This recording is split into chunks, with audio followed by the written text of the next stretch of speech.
Cinema സ്വപ്നം കാണുന്നവർക്ക് Chavara film school Kochi. Victims ഉണ്ടെങ്കിൽ ഫൈറ്റ് ചെയ്യണം, ഫൈറ്റ് ചെയ്ത് അത് പ്രൂവ് ചെയ്യണം. അതാണ് എനിക്ക് പറയാനുള്ളത്. എനിക്ക് ആക്ച്വലി ഇന്റിമസി സീൻസ് ചെയ്യാൻ താല്പര്യമുണ്ട്, എനിക്ക് ഇഷ്ടമാണ്. ഞാൻ ചെയ്തതിൽ എനിക്ക് ഒരു റിഗ്രറ്റ്സോ കാര്യങ്ങളോ ഇല്ല. പക്ഷെ ആളുകൾ അത് ആക്സെപ്റ്റ് ചെയ്യുന്ന രീതി, എടുക്കുന്ന രീതിയോടാണ് എനിക്ക് എതിർപ്പുള്ളത്. ഒരു 1 ഇയറോളം ഞാനൊരു വർക്കും ചെയ്തിട്ടില്ല, കാരണം എനിക്ക് അതിന്റെ ട്രോമ കുറച്ചു കാലം ഉണ്ടായിരുന്നു. ഞാൻ ബാംഗ്ലൂർ മടിവാളയിൽ കൂടി മറ്റേ ജീൻസിന് സിദ്ധാർത്ഥ പറഞ്ഞ പോലെ കവറിട്ടിട്ട് മാത്രം ഓടിയാലെന്നൊക്കെ ഞാൻ ചോദിക്കും. ഫേമസ് ആയി കഴിഞ്ഞാൽ വിളിക്കുമല്ലാന്ന് വെച്ചിട്ട് തമാശക്ക് ചോദിക്കുക. പണ്ട് ഇപ്പം ഞാനൊരു കോമൺ മാൻ ആണെന്ന് വെച്ചെങ്കിൽ എനിക്കൊരു ക്യൂവിൻ്റെ ഏറ്റവും ബാക്കിൽ പോയി നിൽക്കണം ഓഡിഷന് പോയി കഴിഞ്ഞാൽ. ഇപ്പോൾ ഡയറക്റ്റ് നമുക്ക് വലിയ ഇൻട്രൊഡക്ഷൻ്റെ ആവശ്യമൊന്നുമില്ല, ഓക്കെ വരൂ നോക്കും. പക്ഷേ ചില സ്ഥലത്ത് ചില ഡയറക്ടേഴ്സിനെ പോയി മീറ്റ് ചെയ്യുമ്പോഴത്തേക്കും അവിടെ ഇത് ചെറിയ റോളോടോ താനൊക്കെ വന്നിട്ട് തന്നെ കഴിഞ്ഞ തരും. അപ്പം ഞാൻ പറയും കുഴപ്പമില്ല സർ, ആ റോളെങ്കിലും നല്ലൊരു ടീമിൻ്റെ കൂടെ വർക്ക് ചെയ്യുമ്പോഴത്തേക്കും അത് രജിസ്റ്റർ ആവും. എന്താ വെച്ചാൽ പ്രായമുള്ള ഒരു നാമം ജപിച്ചോണ്ടിരിക്കണവരെ പറഞ്ഞോണ്ട് എന്റെ ഫ്ലോ പോകുന്നു. ആ പ്രായമുള്ള ഒരു നാമം എന്റെ അച്ചാമ്മ പണ്ട് ഇങ്ങനെയായിരുന്നു, ഇങ്ങനെ എന്തെങ്കിലും പറയുന്ന നാമം ജപിച്ചോണ്ടിരിക്കും. എന്റെ കൊച്ചുപോലെ ഇതുപോലെയായിരുന്നു. ആ അത് പറഞ്ഞ കറക്റ്റ്. നമ്മൾ തമ്മിലുള്ള ആ ഏജ് ഡിഫറൻസ് അതാണല്ലോ. കഴിക്കുന്ന പട്ടീനെ വാങ്ങി എനിക്കൊന്നുമില്ല ജീവിതത്തിൽ ഞാൻ ഇങ്ങനെ ഒരു ഫോട്ടോയോ ഇങ്ങനെ ഒരു വീഡിയോ ഇതൊന്നും മേക്കപ്പെട്ടില്ലെന്നാണ് പറയാൻ പോകുന്നത്.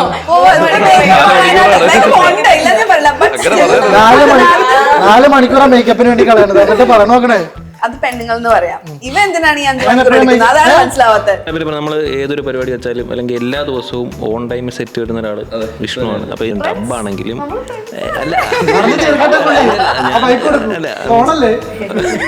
ഈ പറഞ്ഞ പോലെ ഗ്ലിസറിൻ യൂസ് ചെയ്തിട്ടില്ല നമ്മൾ അതിനകത്ത്. അറിഞ്ഞില്ലല്ലോ ഇനി. ബിഫോർ ബിഗ് ബോസ് ഇതിലേക്ക് വരുന്നതിന് മുമ്പ് ഒരു ശോഭ വിഷ്ണു രണ്ടുപേർക്കും പറയാട്ടോ. അപ്പോൾ അതിന് മുമ്പ് ഒരു ആറ്റിറ്റ്യൂഡോ തോട്ട് പ്രോസസ്സോ ഉണ്ടാവും, ഇങ്ങനെയൊക്കെ ആയിരിക്കും ബിഗ് ബോസ്, ഇത് കഴിഞ്ഞാൽ എനിക്ക് ഇതൊക്കെ ലൈഫിൽ സംഭവിക്കാം. പോസ്റ്റ് ബിഗ് ബോസ് എങ്ങനെയാണ് ലൈഫ്? ഫീൽ സോ ബ്ലെസ്ഡ് അല്ലേ? ഇപ്പൊ നമ്മളിരുന്ന് സംസാരിക്കുന്ന അല്ലെങ്കിൽ ഈ ഓപ്പർച്യൂണിറ്റീസ് വന്നത് തന്നെ എന്തുകൊണ്ടാ? ബിഗ് ബോസ് കാരണമാണ്. അപ്പൊ അത് നമുക്ക് തന്നത് വലിയൊരു ഓഡിയൻസിനെയാണ്. നമ്മുടെ ജേർണി അല്ലെങ്കിൽ ഒരു സ്ത്രീകൾക്ക് ഒരു വോയിസ് ആയിട്ട് എനിക്ക് നിന്ന് ഒരു കമ്മ്യൂണിറ്റിനെ റെപ്രസെന്റ് ചെയ്താണ് ഞാൻ സംസാരിച്ചത് പ്രൗഡായിട്ട്. ഞാൻ അത് എപ്പോഴും എടുത്ത് പറയുന്ന കാര്യമാണ്. ഈ മറ്റേ ഒരു ഇഷ്യൂ ഒരു സ്റ്റേറ്റ്മെന്റ് വന്നപ്പോഴും ഞാൻ എടുത്ത് പറഞ്ഞ കാര്യം ഇതാണ്, ഈ ഒരു പ്ലാറ്റ്ഫോമിനെ നമുക്ക് എങ്ങനെ വേണമെങ്കിലും യൂസ് ചെയ്യാം. അതിനെ നല്ലതായിട്ട് യൂസ് ചെയ്ത് പുറത്ത് ഫ്ലൈയിങ് കളേഴ്സോട് കൂടി വന്നവരാണ് നമ്മളൊക്കെ.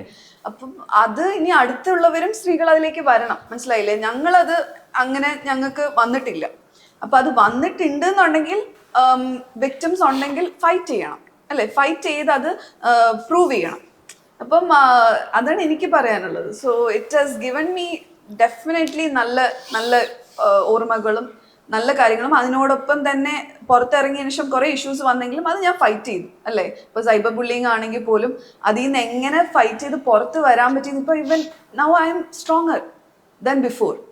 ഒരു 10 times സ്ട്രോങ്ങർ ആണ്, ബോൾഡർ ആണ് ഇപ്പൊ. അതാണ് എനിക്ക് പറയാനുള്ളത്. അതാണ് എനിക്ക് ബിഗ് ബോസ് തന്നിട്ടുള്ളത്. വിഷ്ണു, ഞാൻ ബിഗ് ബോസിനൊന്നും ആരുമല്ലായിരുന്നു ആക്ച്വലി. ഇപ്പോഴും വലിയ സംഭവം ഒന്നുമല്ല പറയണത്. ജസ്റ്റ് ഒരു കോമൺ മാൻ ആയിരുന്നു. അറ്റ്ലീസ്റ്റ് വിശാഖ് ബ്രോനെ കോൺടാക്ട് ചെയ്ത പോലെ തന്നെ ഞാൻ തന്നെയാണ് ബിഗ് ബോസിനെയും കോൺടാക്ട് ചെയ്തത്. ഞാൻ മനസ്സിലാക്കിയിട്ടുള്ള കാര്യം, നമുക്ക് എന്ത് പൊട്ടൻഷ്യൽ ഉണ്ടെങ്കിലും അത് ഷോക്കേസ് ചെയ്യാനായിട്ട് അല്ലെങ്കിൽ നമ്മളുടെ ടാലന്റ് ഷോക്കേസ് ചെയ്യാനായിട്ട് നമുക്കൊരു സ്റ്റേജ് വേണം. എന്നാൽ മാത്രമാണ് നമുക്ക് എന്താണെങ്കിലും അവിടെ പ്രൂവ് ചെയ്യാൻ പറ്റത്തുള്ളൂ. അതല്ലാണ്ട് എനിക്ക് ചിലപ്പോൾ നമ്മുടെ ഇന്ത്യൻ പ്രസിഡന്റ് ഇതൊക്കെ പറഞ്ഞ ട്രോൾ എക്സ് എന്ന് പറഞ്ഞൊരു വ്യക്തിക്ക് ഇന്ത്യൻ പ്രസിഡന്റ് ആവാനുള്ള ചിലപ്പം കാലിബർ ഉണ്ടാവും. പക്ഷെ പുള്ളി അത് എനിക്കല്ല എക്സ് ആണ് ചേച്ചി, എന്റെ എക്സ് അല്ല കേട്ടോ, എന്റെ എക്സിന്റെ കാര്യമാണ്. ആ പുള്ളി അത് പോയി പെർഫോം ചെയ്യണമെങ്കിൽ ആ റൈറ്റ് പ്ലാറ്റ്ഫോമിൽ കിട്ടിയാൽ മാത്രമേ അവിടെ എത്തുള്ളൂ. അല്ലെങ്കിൽ പുള്ളി അത്ര നാളും ആ വേറെ എന്താണ് പണിയെടുത്ത് അതേപോലെ പോകേണ്ടി വരും. എനിക്ക് ഫിലിമിൽ വന്നപ്പോൾ എനിക്ക് ഷോ ഭയങ്കര ഇഷ്ടമായിരുന്നു. ഞാൻ ഭയങ്കര ഫോളോവർ ആകുന്നുണ്ട്. തമിഴും മലയാളം ഞാൻ കാണാറുണ്ടായിരുന്നു. എനിക്ക് 4th സീസണിൽ ഇതേപോലെ ഇറങ്ങിയ സമയത്ത് ഈ സീസണൊക്കെ വന്നതിന് മുമ്പ് പ്രഡിക്ഷൻ ലിസ്റ്റ് പോലെ വരും. 4th സീസണിൽ ഞാനപ്പോൾ ബാംഗ്ലൂർ വർക്ക് ചെയ്യുക. 4th സീസൺ വന്നതിന് മുമ്പ് പ്രഡിക്ഷൻ ലിസ്റ്റിൽ എൻ്റെ ഫോട്ടോയും പേരൊക്കെ വന്നു ഏതോ ഫേസ്ബുക്കിൽ ഏതോ ട്രോൾ പേജിൽ. അപ്പോൾ അന്ന് ഞാൻ അവിടുത്തെ ബാംഗ്ലൂരിൽ റൂമിൽ കിടന്ന് ഉറങ്ങുക. ഞാൻ വെളുപ്പിനെ വർക്ക് ചെയ്യാൻ വേണ്ടി ഇപ്പോൾ ഫിറ്റ്നസ് ട്രെയിനറായിട്ട്. അപ്പോൾ ഞാനൊരു 4 മണിക്ക് എണീറ്റ് പോകും. ഞാൻ വന്നിട്ട് ഒരു 11 മണിയാകുമ്പോൾ കാലത്ത് വന്നിട്ട് കിടന്ന് ഉറങ്ങുക. അപ്പോൾ എനിക്ക് കുറേ കോള് വീട്ടിൽ നിന്നും ഇവിടെ നിന്നൊക്കെ വന്നിട്ടുണ്ട്. ഞാൻ എടുക്കണില്ല. കുറേ കഴിഞ്ഞപ്പോഴത്തേക്കും അവിടെ നിന്ന് ഇവിടെ നിന്നൊക്കെ ആയപ്പോൾ ഞാൻ എടുക്കാൻ തോന്നി. ഇനി പേടിച്ച് വീട്ടിലുള്ള അവർക്ക് എന്തെങ്കിലും പറ്റിയാലോ എന്ന് എടുത്തപ്പോഴത്തേക്കും എടാ നീ മറ്റേ ബാംഗ്ലൂർ ആയത് ബിഗ് ബോസിൽ പോകാനാണ്. അപ്പോൾ എന്താണെന്ന് വെച്ചപ്പോഴത്തേക്കും ഫേസ്ബുക്കിൽ ഇതുപോലെ പ്രൊഡക്ഷൻ ലിസ്റ്റിലേക്ക് കണ്ടെന്ന് തോന്നി. അപ്പം ഞാൻ ആലോചിച്ചത് ഞാൻ 2017 മിസ്റ്റർ കേരള മിസ്റ്റർ എന്നുള്ളതായിരുന്നു. 2019 മിസ്റ്റർ ഇന്ത്യ ടോപ്പ് 6 ചെയ്തിട്ടുണ്ട് ഒരു അസോസിയേഷൻ്റെ കേട്ടോ. അല്ലാതെ ടോപ്പ് ഇന്ത്യയിലല്ല, ഒരു അസോസിയേഷനിൽ നമ്മുടെ അയൽക്കൂട്ടം എന്നൊക്കെ പറഞ്ഞാൽ അവിടെ ഇവിടെയൊക്കെ ഉണ്ടാവണ പോലെ മിസ്റ്റർ ഇന്ത്യ മിസ്റ്റർ കേരള ആണെങ്കിൽ പല അസോസിയേഷൻ ഉണ്ടാവും. അതിലൊരെണ്ണത്തിലാണ് ഈ പറയുന്നത്. അപ്പോൾ അയൽക്കൂട്ടം നിന്ന് പെട്ടെന്ന് ഈ കാണുന്ന ആൾക്കാർക്ക് റിലേറ്റ് ചെയ്യാൻ വേണ്ടിയിട്ടാണ്. അപ്പോൾ അതിലൊന്നും ആയിട്ടുണ്ടായിരുന്നു. അപ്പോൾ എന്നെ ചാനലുകാർ വിളിക്കുവാണെങ്കിലും വേറെ അവിടെ ഉള്ള വർക്കേഴ്സ് ആണെങ്കിലും വിളിക്കുവാണെങ്കിലും നമുക്ക് പറയാൻ പറ്റും. ചിലപ്പോൾ ഇപ്പോൾ ശോഭിച്ച് വന്നാൽ എൻ്റെ പ്രൊഫൈൽ കാട്ടി കൊടുത്തിട്ട് വിളിക്കുകയാണെങ്കിൽ പറയാം.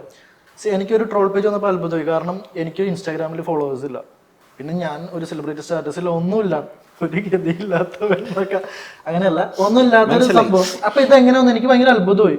എന്ന് വെച്ചാൽ ഏതൊരു മൂലകരിക്കുന്ന ട്രോളൻ എൻ്റെ ഒരു ട്രോൾ പേജിൽ കൊണ്ടുവന്നിട്ട് എൻ്റെ ഫോട്ടോയും പേരിട്ട് വിഷ്ണു ജോഷി എന്നുള്ള രീതിയിൽ ഫിറ്റ്നസ് മോഡൽ എന്നുള്ള രീതിയിൽ വന്നു. ഞാൻ ഫിറ്റ്നസ് മോഡൽ പോലും അല്ലായിരുന്നു, എന്നിട്ട് വന്നു എനിക്ക് കോമ്പറ്റീഷൻ ചെയ്തിട്ടുണ്ടെന്നല്ലാണ്ട്.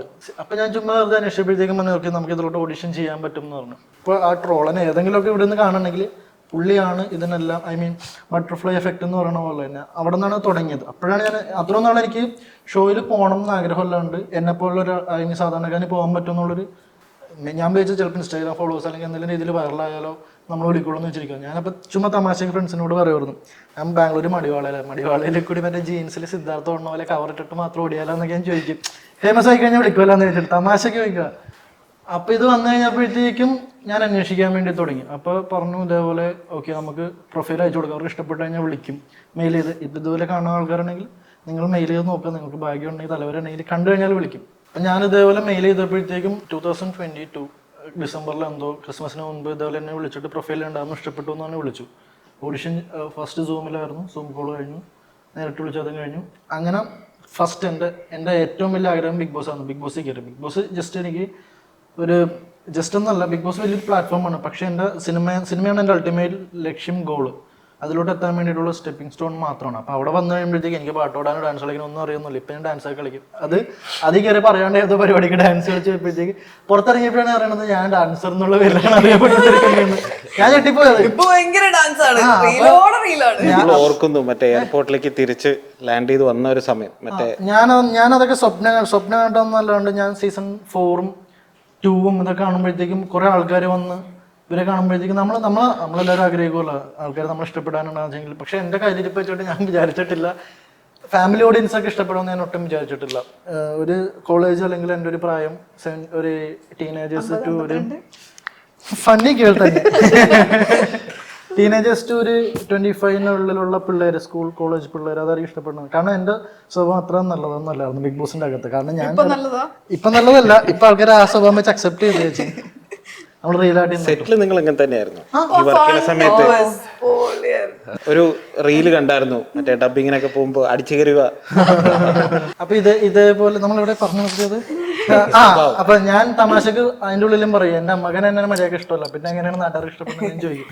കാരണം ഞാൻ ഭയങ്കര ഗുരുത്തം കെട്ടൊരു ചെറുക്കനാണ് വീട്ടിലത്തെ നാട്ടിലേക്ക്. പക്ഷെ ഇത് ഇറങ്ങിക്കഴിഞ്ഞപ്പോഴത്തേക്കും കുറച്ച് ഫാമിലി കൂടുതലും ഇഷ്ടപ്പെടുന്ന കുറെ അമ്മമാരും പ്രായമുള്ള അവരൊക്കെയാണെന്ന് പറഞ്ഞപ്പോഴത്തേക്ക് 35+ ഉള്ള സന്തോഷം തോന്നി. കാരണം ഞാൻ ഈ കൂളത്തരം മൊത്തം കാണിച്ചിട്ട് ഇവരൊക്കെ ഇഷ്ടപ്പെട്ടല്ലോ എന്നുള്ള തോട്ടാണ്. പക്ഷെ മേ ബി റിയലായിട്ട് നിന്നുകൊണ്ട് ചിലപ്പോൾ ഇഷ്ടപ്പെട്ടുകൊണ്ടായിരിക്കാം, എനിക്കറിയില്ല. അത് കഴിഞ്ഞ് ഇറങ്ങിയപ്പോഴത്തേക്കും ഏറ്റവും വലിയ സ്വപ്നം സിനിമയാണ്. സിനിമയിലോട്ട് ഇറങ്ങാൻ ഇത് കഴിഞ്ഞുള്ള ഗുണം എന്ന് വെച്ച് കഴിഞ്ഞാൽ ഇപ്പൊ ചിലപ്പോൾ എന്നെല്ലാം ടാലന്റഡ് ആയിട്ടുള്ള ഒരുപാട് ചെറുപ്പക്കാരുണ്ടാവും, പുരുഷന്മാരും സ്ത്രീകളും ആരെങ്കിലും ഉണ്ടാവും. പക്ഷെ ഇപ്പം എന്നെ സംബന്ധിച്ചോളം എനിക്ക് എന്താ ഗുണം കിട്ടിയെന്ന് വെച്ച് കഴിഞ്ഞാൽ പണ്ട് ഇപ്പം ഞാനൊരു കോമൺ മാൻ ആണെന്ന് വെച്ചെങ്കിൽ എനിക്കൊരു ക്യൂവിൻ്റെ ഏറ്റവും ബാക്കിൽ പോയി നിൽക്കണം ഓഡിഷന് പോയി കഴിഞ്ഞാൽ. ഇപ്പം ഡയറക്റ്റ് ഇപ്പം ഞാൻ ഇൻസ്റ്റാഗ്രാമിൽ മെസ്സേജ് അയക്കുമ്പോഴത്തേക്കും ആ ഡയറക്ടേഴ്സ് തന്നെ ഓക്കെ വിഷ്ണു ഓക്കെ അങ്ങനെയല്ല, ബ്രോ നമുക്ക് ഫ്രീ ആണോ പോലെ കാണാട്ടോ, ഞാൻ സോറി കുറച്ച് എക്സൈറ്റ്മെന്റ് കൂടിപ്പോയി, അങ്ങനെയല്ല ഡയറക്ടേഴ്സ് പറഞ്ഞു ബ്രോ നമുക്ക് ഫ്രീ ആണോ പോലെ അല്ലെങ്കിൽ ഇത് കാണുമ്പോൾ ഭയങ്കര കോൺഷ്യസ് ആയി മാറിയിട്ടുണ്ട് എന്നുള്ളതാണ്. നമ്മള് ഈ സ്പൈഡർമാൻ സിനിമയിൽ പറയണ പോലെ തന്നെ from great power comes great responsibility എന്ന് പറയണ പോലെ നമ്മൾ ശ്രദ്ധിക്കണം. എന്തായാലും മൊത്തത്തിൽ എൻജോയബിൾ ആണ്, ഹാപ്പി എൻജോയബിളും ആണ്, ചില സമയത്ത് അത്ര എൻജോയബിളും അല്ല. കാരണം ഇപ്പൊ ഞാൻ പറഞ്ഞ പോലെ തന്നെ ചിലയിടത്ത് പോകുമ്പോഴത്തേക്ക് നമുക്ക് വലിയ ഇൻട്രൊഡക്ഷൻ്റെ ആവശ്യമൊന്നുമില്ല, ഓക്കെ വരൂ നോക്കും. പക്ഷെ ചില സ്ഥലത്ത് ചില ഡയറക്ടേഴ്സിനെ പോയി മീറ്റ് ചെയ്യുമ്പോഴത്തേക്കും എടോ ഇത് ചെറിയ റോളാടോ താനൊക്കെ വന്നിട്ട് തന്നെ ഇങ്ങനെ തരും. അപ്പം ഞാൻ പറഞ്ഞു കുഴപ്പമില്ല സാർ, ആ റോളെങ്കിലും കാരണം ഞാൻ പറഞ്ഞു സാറ് അല്ലെങ്കിൽ എനിക്ക് ത്രൂ ഔട്ട് ക്യാരക്ടറോ അല്ലെങ്കിൽ ഹീറോയോ വില്ലനോ അതൊന്നും ആവാനുള്ളതല്ല. എനിക്ക് നല്ല എനിക്കൊരു 2 മണിക്കൂർ പടത്തിൽ 2 മണിക്കൂർ നല്ല ഹീറോ ആയിട്ട് നിന്നിട്ട് ചിലപ്പോൾ മേ ബി ആ പടം അല്ലെങ്കിൽ സ്ക്രിപ്റ്റ് ചിലപ്പോൾ എല്ലാ ഓഡിയൻസും, ഞാൻ പൊട്ടേന്നല്ല പറയുന്നത്, ചിലപ്പോൾ എല്ലാ ഓഡിയൻസും ചിലപ്പോൾ വർക്ക് ആവണം എന്നില്ല. നമ്മൾ ചില സ്ക്രിപ്റ്റ് ഒക്കെ പറയാൻ പറ്റും. വെറുതെ 2 മണിക്കൂർ നിന്നിട്ട് അതിലും നല്ലത് 2 മണിക്കൂർ പടത്തിൽ 2 മിനിറ്റ് ആണെങ്കിൽ റോളാണെങ്കിൽ കൂടി അതിൽ വന്നിട്ട് നല്ലൊരു ടീമിൻ്റെ കൂടെ വർക്ക് ചെയ്യുമ്പോഴത്തേക്കും അത് രജിസ്റ്റർ ആവും. ഡെഫിനറ്റ്ലി. എന്താ പ്രായമുള്ള ഒരു നാമം ജപിച്ചോണ്ടിരിക്കണമെന്ന് പറഞ്ഞോണ്ട് എന്റെ ഫ്ലോ പോകുന്നു. ആ പ്രായമുള്ള ഒരു നാമം എന്റെ അച്ചാമ്മ പണ്ട് ഇങ്ങനെയായിരുന്നു, ഇങ്ങനെ എന്തെങ്കിലും പറയുന്ന നാമം ജപിച്ചോണ്ടിരിക്കുക, അതേപോലെ എന്റെ കൊച്ചുപോലെ ഇതുപോലെയായിരുന്നു. ആ അത് പറഞ്ഞ കറക്റ്റ്. നമ്മൾ തമ്മിലുള്ള ആ ഏജ് ഡിഫറൻസ് അതാണല്ലോ. സീസണിനകത്തും ഇതുപോലെയായിരുന്നു, പുറത്ത് വന്നിട്ട് ഇങ്ങനെ കഴിക്കുന്ന തന്നെ. പട്ടീനെ വാങ്ങി നീട്ടി. Ankita like profile intimacy director എന്നൊരു ഇത് കണ്ടു. അപ്പൊ എന്താണ് അതിനെ കുറിച്ച്? ഗഹരിയ എന്ന് പറഞ്ഞിട്ടൊരു മൂവി ഉണ്ടായിരുന്നു, അതിലാണ് ഫസ്റ്റ് വരുന്നത്. അപ്പൊ ഞാൻ അതിന് മുമ്പ് ചെയ്തൊരു സീരീസ് കണക്ഷൻ എന്ന് പറഞ്ഞിട്ട് ഇന്റിമസി സീൻസ് ആണ് ഞാൻ ചെയ്തിരിക്കുക. ഭയങ്കരമായിട്ട് ഇന്റിമസി അല്ലെങ്കിൽ പോലും മീൻസ് ആളുകൾക്ക് ഇന്റിമസി എന്നുള്ളൊരു തെറ്റിദ്ധാരണകൾ ഒരുപാടുണ്ട്. പിന്നെ ഇതെങ്ങനെയാണ് ചെയ്യുന്നത്, നമുക്കിതിൻ്റെ ബാക്ക്ഗ്രൗണ്ട് വീഡിയോസ് എടുക്കണം, അങ്ങനെ കുറച്ച് കാര്യങ്ങളുണ്ട്. അത് ചിലർ ചെയ്യത്തില്ല. പണ്ട് ഈ ലീക്ക് വീഡിയോ എന്നൊക്കെ പറഞ്ഞിട്ട് പണ്ട് കുറേ നടിമാരുടെയൊക്കെ വീഡിയോസൊക്കെ വന്നിരുന്നൊക്കെ ഉണ്ടായിരുന്നു. അതുകൊണ്ട് ഇന്റിമസി ചെയ്യുന്ന ആളുകൾ മോശമാണെന്നുള്ളൊരു മൊത്തത്തിലൊരു ധാരണ ഉണ്ട്. പൊതുവെ സിനിമാക്കാരെ ഗേൾസ് മോശമാണ് ഇപ്പം ഈ പറയുന്നുണ്ടല്ലോ. അതിൻ്റെ കൂടെ നമ്മൾ കുറച്ചും കൂടി ഇങ്ങനത്തെ സാധനങ്ങൾ ചെയ്യാൻ, നമ്മൾ ഒരു ചാലഞ്ചിങ് ആയിട്ട് എന്തെങ്കിലും ചെയ്യാൻ വന്നു കഴിഞ്ഞാൽ ഇങ്ങനെ പറയുന്ന കാര്യങ്ങളുണ്ട്. ഇപ്പം ഞാനത് എനിക്കൊരു 6 എപ്പിസോഡ്സ് ഉണ്ടായിരുന്നു. ഞാനതിലൊരു 3 എപ്പിസോഡായിട്ട് ഞാൻ ഇതേവരെ ഷെയർ ചെയ്തിട്ടില്ല. കാരണം എനിക്ക് അപ്പോഴത്തേനും എൻ്റെ വീട്ടിൽ നിന്നും അവിടെ നിന്നൊക്കെ എനിക്ക് ഇഷ്യൂസൊക്കെ ഒരുപാട് വന്നിരുന്നു. സോ ഞാൻ ആ സെറ്റിലുള്ള സമയത്തും ഫേസ് ചെയ്തൊരു കാര്യമാണ്. ഇപ്പോൾ എല്ലാവരും കൂടി ഇപ്പം നമ്മൾ ഇത്രയും പേര് ഇരിക്കുന്ന സെറ്റിൽ എല്ലാവരും ഇത് എക്സൈറ്റഡ് ആയിട്ട് ഇരിക്കുകയാണെന്നുണ്ടെങ്കിൽ പുറത്തുള്ളവർ എന്തായാലും പറയും, ഇന്ന് ഇൻറ്റിമസി സീൻസ് ഉണ്ട്, ഇന്ന് കിസ്സിങ് സീൻ ആണെന്ന് അസോസിയേറ്റ്സും എല്ലാവരും കൂടി പറയുകയാണെന്നുണ്ടെങ്കിൽ അവർ വരെ അങ്ങനെ നിൽക്കുമ്പോൾ നമുക്ക് ഒരിക്കലും അത് ചെയ്യാൻ പറ്റില്ല. നമുക്കൊരു ഒക്കെ ഫീൽ അടിക്കും, എങ്ങനെയാണ് ചെയ്യണം, ഇനി ഇവർ നമ്മളെ മോശമായിട്ട് പറയും, ചെയ്ത് കഴിഞ്ഞത് മോശമാണെന്നുള്ളൊരു തോട്ടുണ്ട്. എൻ്റെ ഒരു ഇതായിരുന്നു. ഞാൻ അത് കഴിഞ്ഞ് അസോസിയേറ്റ് ചെയ്ത് 1-2 വർക്കുകൾ ഉണ്ടായിരുന്നു. അപ്പോൾ ഞാൻ അതിൽ കുറച്ച് ഇൻറ്റിമസി സീൻസ് വന്നപ്പോൾ എന്നോട് ചെയ്യാൻ വേണ്ടി അവർ അപ്രോച്ച് ചെയ്തതാണ്. അപ്പോൾ ഞാൻ പറയില്ല, ഞാൻ അസോസിയേറ്റ് ചെയ്യാം എന്ന് പറഞ്ഞു. അപ്പോൾ ഞാനാണ് പറഞ്ഞത് ഇങ്ങനെ ഇൻറ്റിമസി ഡയറക്ടറായിട്ടുള്ളതാണ്. കാരണം ഇപ്പോൾ പറയുന്ന സെറ്റിൽ പെണ്ണുങ്ങൾ വേണമെന്നാണല്ലോ. അപ്പോൾ ഒരു പെണ്ണാകുമ്പോൾ നമുക്ക് കമ്മ്യൂണിക്കേറ്റ് ചെയ്യാൻ പറ്റില്ല. അപ്പോൾ അധികം ആളുകളില്ലാതെ നമുക്കത് ഷൂട്ട് ചെയ്ത് കംപ്ലീറ്റ് ചെയ്യാൻ പറ്റും. സോ അവർക്കൊരു വർക്കൗട്ട് ഫീൽ ഇല്ലാതിരിക്കുക, ഇത് ചെയ്യുന്ന അത്ര മോശമല്ല എന്നുള്ളൊരു സാധനം. അങ്ങനെ എല്ലാവർക്കും ഒരു തോട്ട് ഉണ്ട്. ഇപ്പോൾ സെറ്റിൽ തന്നെ അത് പറഞ്ഞു കഴിഞ്ഞാൽ പുറമുള്ളവർ പറയുന്നതിന് പിന്നെ നമ്മൾ യാതൊന്നും തിരിച്ച് പറഞ്ഞിട്ട് കാര്യമില്ല. അപ്പം അതുകൊണ്ടാണ് എനിക്കങ്ങനെ ചെയ്യണമെന്ന് തോന്നിയത്. പിന്നീട് അത് കഴിഞ്ഞ് 1-2 വർക്കായിട്ട് സംസാരിച്ചപ്പോൾ ഞാനിപ്പോൾ എനിക്ക് ഡയറക്ടറിൻ്റെ പേര് ഇപ്പോൾ കൂടെ പറയാൻ പറ്റില്ല, കാരണം അത് വർക്ക് അനൗൺസ് ചെയ്തിട്ടില്ല. അപ്പോൾ അതിൽ ഇതേപോലെ ഇൻറ്റിമസി എന്നോട് അസോസിയേറ്റ് ചെയ്യാൻ വേണ്ടി പറഞ്ഞിട്ടുണ്ട്. മൂവിയാണ്. അപ്പോൾ അത് മുന്നോട്ട് ഇനി ഉണ്ടാവട്ടെ എന്ന് ഞാനും ആഗ്രഹിക്കുന്നു. കാരണം പേഴ്സണലി എനിക്ക് ആക്ച്വലി ഇൻറ്റിമസി സീൻസ് ചെയ്യാൻ താല്പര്യമുണ്ട്, എനിക്കിഷ്ടമാണ്. ഞാൻ ചെയ്തതിൽ എനിക്ക് ഒരു റിഗ്രറ്റ്സോ കാര്യങ്ങളോ ഇല്ല. പക്ഷെ ആളുകൾ അത് ആക്സെപ്റ്റ് ചെയ്യുന്ന എടുക്കുന്ന രീതിയോടാണ് എനിക്ക് എതിർപ്പുള്ളത്. അതുകൊണ്ടാണ് ഞാൻ അതിനുശേഷം ഒരു 1 ഇയറോളം ഞാനൊരു വർക്കും ചെയ്തിട്ടില്ല. കാരണം എനിക്ക് അതിൻ്റെ ട്രോമ കുറച്ച് കാലം ഉണ്ടായിരുന്നു. അത് കഴിഞ്ഞിട്ട് എനിക്ക് വരുന്നതും ഇൻറ്റിമസി സീൻസ് അല്ലെങ്കിൽ കിസ്സിങ് സീൻ, അത് മറ്റേ കണക്ഷൻ ലങ്കിന്നില്ലേ അവൾ ചെയ്യും, ആ സാധനമാണ് നമ്മൾ ചെയ്തു, നമ്മളെ ലാബിൽ ചെയ്ത് കഴിഞ്ഞു. അതുകൊണ്ടാണ് ഞാൻ 1 ഇയർ ഫുൾ ഞാൻ ബാക്ക്ഗ്രൗണ്ടിലാണ് വർക്ക് ചെയ്തത്. പിന്നീടാണ് ഈ വർക്കിലോട്ട് വരുന്നത്. വിശാഖിന്റെ വർക്കിൽ ഞാൻ ഫസ്റ്റ് വിശ്വാസിച്ചിട്ടുണ്ട്, ഞാൻ എന്നെ കിസ് ചെയ്യാൻ പറയരുത്. ഫസ്റ്റ് നമ്മൾ വിളിക്കുമ്പോൾ തന്നെ ആദ്യം പറയുന്നത് ഇന്റിമസി സീനൊന്നും അല്ലല്ലോ. അല്ല, ഞാൻ അതിനർത്ഥം ഞാൻ ഇനി ഇന്റിമസി സീൻ ചെയ്യില്ല എന്നല്ല. ബട്ട് എനിക്കുണ്ടായിരുന്നു, എനിക്ക് വേറെയും കുറെ കാര്യങ്ങൾ ചെയ്യണം, ഇത് മാത്രം ചെയ്തു പോരുന്നുണ്ടായിരുന്നു. സോ എനിക്ക് തോന്നുന്നു ഇനിയുള്ള വർക്കിലൊക്കെ ഇന്റിമസി ഡയറക്ടറൊക്കെ വരുമായിരിക്കും. ക്യാരക്ടർ രേഖ സ്ട്രോങ് ക്യാരക്ടറാണ്, ഭയങ്കരമായിട്ട് എനിക്ക് പക്ഷെ പറഞ്ഞ പോലെ അവള് ക്യാരക്ടർ മണ്ടിയല്ലോ കേട്ടോ. അത്യാവശ്യം അവള് നേരത്തെ പറഞ്ഞോണ്ട് അതിന്റെ കൗണ്ടർ ആലോചിച്ച് വെച്ചിരിക്കുന്നു. അതന്നെ അവങ്ങനെ എപ്പോ പറയണമെന്ന് പറഞ്ഞിട്ടിരിക്കായിരുന്നു. അപ്പം സോ അവളുടെ ക്യാരക്ടർ പറഞ്ഞില്ല, എപ്പോഴും മേക്കപ്പ് ഇതിനകത്ത് തന്നെ അവൻ മാക്സ്. എനിക്ക് തോന്നുന്നില്ല ജീവിതത്തിൽ ഞാൻ ഇങ്ങനെ ഒരു ഫോട്ടോയോ ഇങ്ങനെ ഒരു വീഡിയോ ഇതൊന്നും മേക്കപ്പെട്ടില്ലെന്നാണ് പറയാൻ പോകുന്നത്.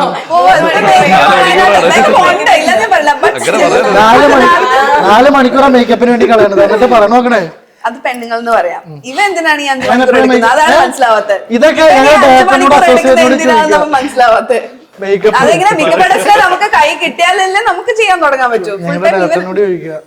ആരാണ് ഇപ്പൊ പറയണം, അടുത്ത പ്രൊമോഷൻ ഞാൻ വരാൻ നമ്മൾ ഏതൊരു പരിപാടി വെച്ചാലും അല്ലെങ്കിൽ എല്ലാ ദിവസവും ഓൺ ടൈം സെറ്റ് വരുന്ന ഒരാൾ വിഷ്ണുവാണ്. അപ്പോൾ നമ്മുടെ പരിപാടിയിൽ എന്ത് പരിപാടി പറഞ്ഞാലും ഓൺ ടൈമിൽ നമ്മുടെ സെറ്റിലായാലും അല്ലെങ്കിൽ ഒരു ഇന്റർവ്യൂ ഉണ്ടെന്ന് പറഞ്ഞാലും പ്രൊമോഷൻ ആണെങ്കിലും ഡബ് ആണെങ്കിലും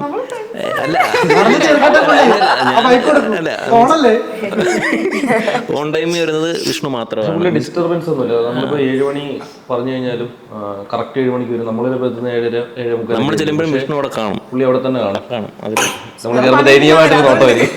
വന്നല്ലേ മേക്കപ്പ് ഒന്നും ഇടിയിപ്പിച്ചിട്ട് ഇനി But like But on like the only serious for note, us. on the serious note, അല്ല on the serious note, like എന്താ പറഞ്ഞ എന്നെ ഭയങ്കരമായിട്ട് പുഷ് ചെയ്തിട്ട് ആ ഒരു ക്യാരക്ടറിലേക്ക് പിന്നെ ഈ പറഞ്ഞ പോലെ ഭയങ്കരമായിട്ട് എനിക്ക് കണക്ട് ചെയ്യാൻ പറ്റിയിട്ടുണ്ട്. എൻ്റെ ലൈഫിൽ കടന്നു പോയിട്ടുള്ള പല സാഹചര്യങ്ങളും അതിൽ വന്നിട്ടുണ്ട്. അപ്പൊ എനിക്ക് അത് ഈ പറഞ്ഞ പോലെ ഗ്ലിസറിൻ യൂസ് ചെയ്തിട്ടില്ല നമ്മൾ അതിനകത്ത്. അറിഞ്ഞില്ലല്ലോ ഇനി. അങ്ങനെ നീ ഇല്ലായിരുന്നല്ലോ, ആകെ 5 മിനിറ്റ് ഉള്ളൂ എന്റെ അതെങ്ങനെ കരയിപ്പിക്കാനോടെ ഉള്ളപ്പോ ഇവനോടൊപ്പം എന്തിനാണ് ഗ്ലിസറിൻ? ഇത് തന്നെയായിരുന്നു അതിനകത്ത്. So but on a serious note it was a learning curve for me. ഒരു സിനിമ ചെയ്യുന്നതിന് മുമ്പേ ഇത് എനിക്ക് ശരിക്കും ഒരു വർക്ക്ഷോപ്പായിരുന്നു ഭയങ്കരമായിട്ട്. അത് big thanks to the team. അടിപൊളി എക്സ്പീരിയൻസ് ആയിരുന്നു. നമുക്ക് ഒരുപാട് പടങ്ങളോ അല്ലെങ്കിൽ ഒരുപാട് പ്രോജക്ട്സോ ചെയ്യണം എന്നില്ല. ചെയ്യുമ്പോൾ നമ്മൾ നല്ല പ്രോജക്ട്സിന്റെ ഭാഗമാവുക. അതിപ്പോൾ ചെറിയ ഇതാണെങ്കിൽ പോലും അതേ ഞാനും തീരുമാനിച്ചുള്ളൂ. Because already I'm in to എനിക്കൊരു സോഷ്യൽ എന്റർപ്രൈസ് ഉണ്ട്. ഒരുപാട് കാര്യങ്ങൾ അറ്റ് എ ടൈം ജഗ്ല ചെയ്താൽ മനസ്സിലായിട്ടുണ്ടാവും. സോ അപ്പം ജഗ്ല ചെയ്തോണ്ടിരിക്കുന്ന 4 ബാക്കി ഇതിന്റെ പേഴ്സണാലിറ്റി. അപ്പം സോ ജഗ്ല ചെയ്തോണ്ടിരിക്കുന്ന ആളാണ്. പക്ഷെ അതിന്റെ കൂടെ എനിക്ക് ഈ ഒരു പാഷനും കൂടെ ഇപ്പൊ എനിക്ക് ആ ഒരു കീട കയറിയിട്ടുണ്ട്. അപ്പം സോ ചെവി കൊണ്ട് ക്ലീൻ ഇതാണ് എന്റെ പ്രശ്നം. ടേക്കിംഗ് ഫോർവേഡ് കുറച്ചുകൂടി കാര്യമായിട്ട് ഇതിലേക്ക് I'm going to take this art seriously. അത് ഞാൻ അത് പഠിക്കാൻ വേണ്ടി ഞാൻ പഠിക്കാന്നല്ല, അത് എന്നിലുണ്ടോ ഇല്ലയോ എന്ന് അറിയാൻ വേണ്ടി ഞാൻ പോണ്ടിച്ചേരിയിൽ നമ്മുടെ കളരിഗ്രാമില് താജേച്ചിയുടെ അണ്ടറില് ഇത് എടുത്തിട്ടുണ്ടായിരുന്നു. ഒരു 1 വീക്കിന്റെ വർക്ക്ഷോപ്പിന് പോയി. Was A very good experience. അപ്പം ചേച്ചിയും ബാക്കിയുള്ള ഗുരുക്കന്മാരാണ് പറഞ്ഞത് should go head with this എന്ന് പറഞ്ഞിട്ട്. പിന്നെ അപ്പോൾ കുറച്ചുകൂടെ കോൺഫിഡൻസ് ആയി. പിന്നെ അങ്ങനെ എന്തായാലും അല്ലെങ്കിൽ അതിനു മുമ്പേ ഇത് കമ്മിറ്റ് ചെയ്തായിരുന്നു. ബട്ട് അതിനു മുമ്പേ ഞാൻ ഇതും കൂടെ ചെയ്തപ്പോൾ എനിക്കിത് ഹെൽപ്പ് ചെയ്തോന്ന് വെച്ചാൽ yes it did. But then ഇവിടെ വന്ന് എനിക്ക് വേറൊരു ലേണിംഗ് ആയിരുന്നു. അത് പ്ലസ് ഡബിങ് ആണെങ്കിലും അയ്യോ ഹരി പറയും. ബട്ട് ഇറ്റ് വാസ് അടിപൊളി ടീമായിരുന്നു. ഇനിയിപ്പോൾ അടുത്ത സീസൺ കൂടെ വരണേന്നാണ് നമ്മുടെ പ്രാർത്ഥന. അതുവരെ എത്തണം എന്നുണ്ടെങ്കിൽ എല്ലാം പ്രേക്ഷകരുടെ കയ്യിലാണ്. സോ ഫുൾ ഓൺ ആണ്, നമ്മൾ ഫുൾ ഓൺ ആണ്. പിന്നെ ഈ ഒരു അവസരത്തിൽ എനിക്ക് പറയണം, വിശാഖ എടുത്തത് സിനിമ ചെയ്യണം എന്നാണ് ഇപ്പണ്ട് എന്നെ നിർബന്ധിച്ചിട്ടുണ്ട്. ഈ അവസരത്തിൽ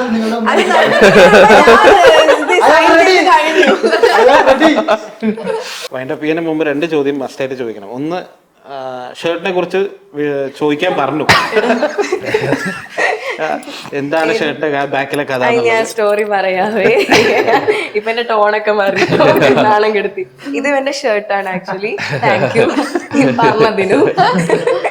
ഞങ്ങൾ ആക്ച്വലി പ്ലാൻ ചെയ്തപ്പോ ഇത്ര ഇന്റർവ്യൂസ് അറിയില്ലായിരുന്നു, എനിക്ക് പേഴ്സണലി അറിയില്ലായിരുന്നു. അപ്പോൾ ഞാൻ അധികം കോസ്റ്റ്യൂംസ് എടുത്തിട്ടുണ്ടായിരുന്നില്ല. അപ്പൊ കോസ്റ്റ്യൂമിനെ പറ്റി പറഞ്ഞപ്പോ എനിക്ക് താരന്റെ അടുത്ത് ബിഗ് താങ്ക്സ് പറയണം. ബിക്കോസ് എന്റെ കോസ്റ്റ്യൂം എല്ലാം style by Tara. K G ജോർജിന്റെ മകള് താര ജോർജ്. അപ്പൊ അവളുടെ താറാണ്, അവളുടെ ഡ്രസ്സാണ്, ഫുൾ അവളുടെ ഇതായിരുന്നു. ഈ സെറ്റിൽ ഏറ്റവും കൂടുതൽ ശല്യപ്പെടുത്തി ബുദ്ധിമുട്ടിപ്പിച്ചതാരാ? ചൂണ്ടി കാണിക്കാം. എല്ലാരും എല്ലാരും ഒറ്റ ഉണ്ടാവുള്ളൂ.